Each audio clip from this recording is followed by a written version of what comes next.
بسم الله الرحمن الرحيم. نحمده ونصلي على رسوله الكريم. اما بعد فاعوذ باللہ من الشیطان الرجیم. بسم اللہ الرحمن الرحیم. محترم ناظرین، السلام علیکم ورحمۃ اللہ وبرکاتہ. ایک دوست نے پچھلی ویڈیو پر ایک سوال پوچھا تھا. سوال انہوں نے یہ پوچھا ہے کہ میت کو کون نہلائے گا اور میت نہلانے کا ثواب کیا ہے، اجر کیا ہے. پہلے تو یہ سمجھنا چاہیے، آج کل یہ ٹرینڈ ہے اور رواج ہے کہ میت کو نہلانے کے لیے کچھ خاص مخصوص بندے ہوتے ہیں کسی علاقے میں، اور وہی لوگ میت کو غسل بھی دیتے ہیں، وہ کفن بھی پہنا دیتے ہیں اور تیار کرا دیتے ہیں.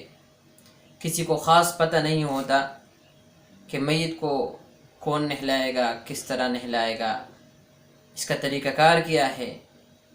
ڈرنے کی وجہ سے اور دین سے غفلت کی وجہ سے اور دین سے دوری کی وجہ سے وہ یہ کام نہیں کر پاتے. پہلے تو میت نہلانے کا ایک بہت اور خاص ثواب ہے.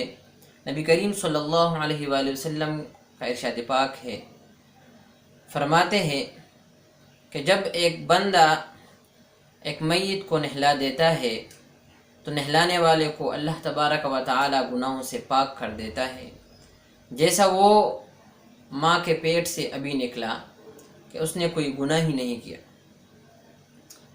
اور جو بندہ میت کو کپڑا پہنا دیتا ہے، یعنی کفن پہنا دیتا ہے، تو اللہ تبارک و تعالی اس بندے کو جنت کا ایک جوڑا پہنا دیتا ہے.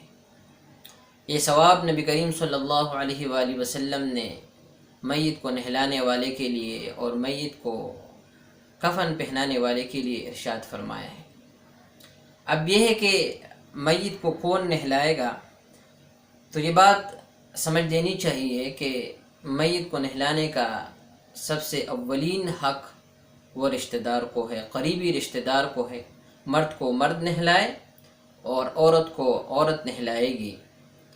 اور اگر قریبی رشتہ دار میں سے کوئی نہ ہو تو دور کا رشتہ دار نہلائے ان کو.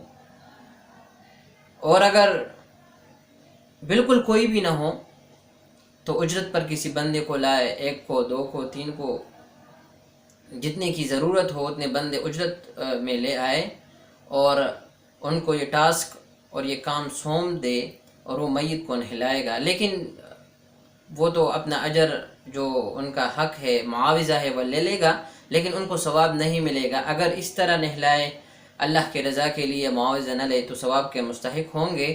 لیکن اگر وہ اس کے اوپر پیسے لے لے اور پیسوں پر نہلائے تو ان کو کوئی ثواب نہیں ملے گا. اب یہ ہے کہ اگر کسی خاندان میں ایک مرد فوت ہو جائے اور مرد کو کے علاوہ کوئی اور نہ ہو تو پھر مسئلہ مختلف ہو جاتا ہے. پھر یہ ہے کہ اس کی جو بیوی ہے وہ اس کو نہلا سکتی ہے، اس کو کفن بھی پہنا سکتی ہے. اور اگر بیوی بھی نہ ہو تو اس کے علاوہ اور کوئی محارم ہو یا اور عورتیں ہو تو صرف وہ ان کو اس مردے کو جو مرد ہے ان کو تیمم کرا دے، اور باقی جو ہے اس کو غسل نہیں دے سکتی. اور بہتر یہی ہے کہ وہ ہاتھ کو دستانے گلوز لگا دے تاکہ ان میت کے جسم کو چھو نہ سکے.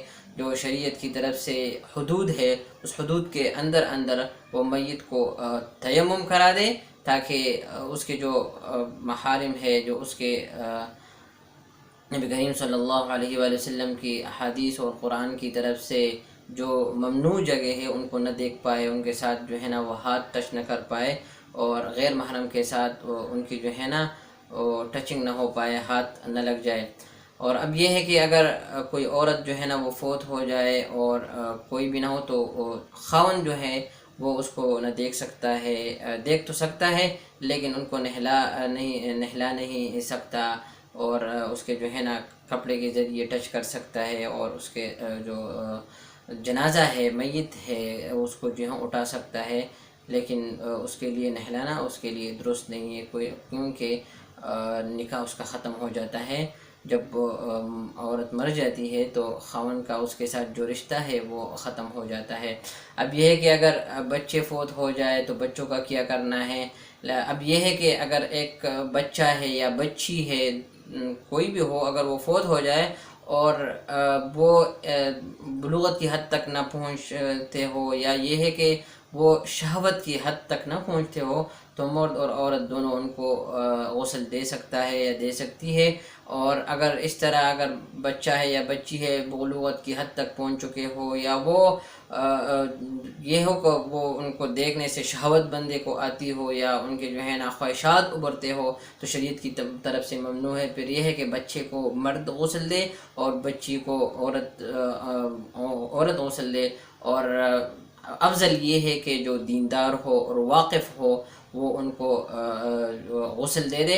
اس کے علاوہ جو ہے نا کوشش کرنی چاہیے کہ باوضو ہو، اور جو جس کے اوپر غسل واجب ہو، چاہے وہ عورتوں میں ہو یا وہ مردوں میں ہو، جس میں بھی ہو، تو ان کے لیے میت کو غسل دینا جائز نہیں ہے۔ پہلے ہے کہ وہ پہلے اپنے آپ کو باوضو کر دے، یا غسل جس کے اوپر ہے وہ غسل جو ہے نا وہ غسل کر دے، اور پھر آ کے جو ہے نا وہ میت کو غسل دے دے۔ تو یہ کچھ گزارشات کرنی تھی، ساتھی نے پوچھا تھا، درخواست کی تھی کہ آپ بتا دیں، تو میں نے سمجھا کہ آپ کے ساتھ بھی شیئر کرتے چلوں، اور جتنے بھی ناظرین ہیں ان سے دعاؤں کی اپیل ہے۔ اللہ تبارک و تعالی ہمیں عمل کرنے کی توفیق عطا فرمائے۔ وآخر دعوانا ان الحمد للہ رب العالمین۔